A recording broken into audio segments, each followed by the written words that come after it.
تصاویر تازه از عروسی غزال نایت. شوهر غزال نایت کیست؟ افشای حقایق و رازهای بزرگ غزال نایت که اصلا باورتان نخواهد شد. غزال نایت در کدام کشور زندگی می کند و مصروف چی کار باری است؟ من در این ویدیو پیرامون حقایق همین ماجرا خواهم پرداخت. پس در ادامه با کانال دنیا اینفو باشید.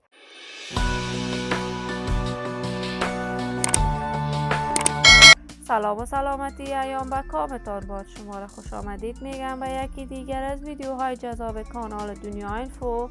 برای دوست شدن با این کانال علامت سابسکرایب با فشار بدید تا از ویدیوهای دیگر کانال دنیا اینفو هم آگاه شوید.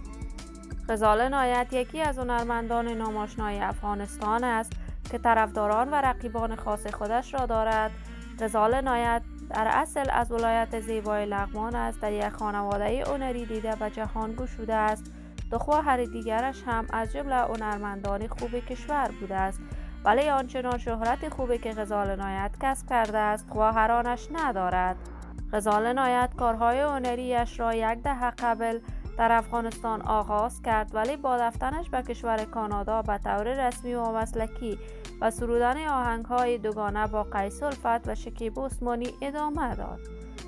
غزال نایت سفرهای متعددی به کشورهای آسیایی از جمله ترکیه، دبی و تاجیکستان داشته است و در این کشورها هم به کارهای هنریش ادامه داده است.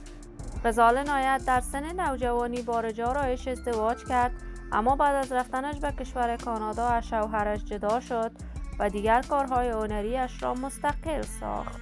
جدیداً تصاویر غزال نایت در صفحات مجازی درز کرده است که وی به بار دوم ازدواج کرده است، ولی تمام این تصاویر شایعات می باشد غزال نایت در جریان ثبت آهنگ جدیدش در کشور ایران بوده است و این تصاویر که از وی نشر شده است با مدلی که در این آهنگ نقش بازی کرده است می باشد. ولی من آرزوی موفقیت، صحت و سلامت و کامیابی برای تمامی هنرمندان کشور خود از بارگاه عزت لایزال خواهانم. دوستان و همراهان همیشگیم، شما هم نظریاتتان را در بخش کامنت با من شریک بسازید. این ویدیو را با علاقه‌مندان و طرفداران غزال نایت به اشتراک بگذارید. اگر تا هنوز عضو کانال دنیا اینفو نشدید، پس برای عضویت با این کانال علامت سابسکرایب را فشار دهید. صحت و سلامت برای شما نازنینان آرزو دارم. همه تان را به الله منان سپرده ایام به کامتان باد.